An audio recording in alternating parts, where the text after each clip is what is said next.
நீங்கள் பார்த்து கொண்டிருப்பது நியூஸ் 21 செய்திகள். தமிழ்நாடு செய்திகளை உடனுக்குடன் தெரிந்து கொள்ள நியூஸ் 21 செய்திகளை பாருங்கள். ஓமலூர் மேம்பாலத்தில் லாரி கவிழ்ந்த விபத்தில் வாலிபர் கால் உடைந்து மருத்துவமனையில் அனுமதி. சேலம் மாவட்டம் ஓமலூர் கோட்டை மாரியம்மன் கோவில் அருகே உள்ள மேம்பாலத்தில் இன்று மதியம் பருத்தி மூட்டை பாரத்துடன் லாரி ஒன்று சென்று கொண்டிருந்தது.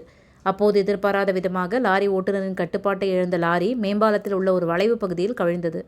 அவ்வழியாக இருசக்கர வாகனத்தில் சென்ற தாரமங்கலம் பகுதியைச் சேர்ந்த சபரிபாலன் என்பவர் விபத்தில் சிக்கினார்.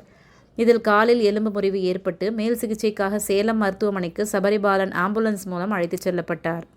இந்த விபத்தின் காரணமாக லாரியில் இருந்த பருத்தி மூட்டைகள் மேம்பால பகுதியில் சிதறி கிடந்ததுடன் அப்பகுதியில் கடும் போக்குவரத்து நெரிசல் ஏற்பட்டது. இதனால் வாகனங்கள் அணிவகுத்து நின்றன. இதனைத் தொடர்ந்து போக்குவரத்து போலீசார் போக்குவரத்தை சீர் செய்யும் பணிகளில் ஈடுபட்டனர். ஓமலூரில் உள்ள இந்த மேம்பால பகுதியில் மட்டும் கடந்த ஓராண்டுகளில் 10க்கும் மேற்பட்ட விபத்துகள் நடைபெற்றுள்ளது குறிப்பிடத்தக்கது. மேலும் லாரி ஓட்டுநர் விபத்து நடந்த இடத்திலிருந்து தப்பி ஓடிய நிலையில் ஓமலூர் காவல்துறையினர் இந்த விபத்து குறித்து விசாரணை மேற்கொண்டு வருகின்றனர். நியூஸ் 21 செய்திகளுக்காக ஓமலூர் செய்தியாளர் சித்தையன்.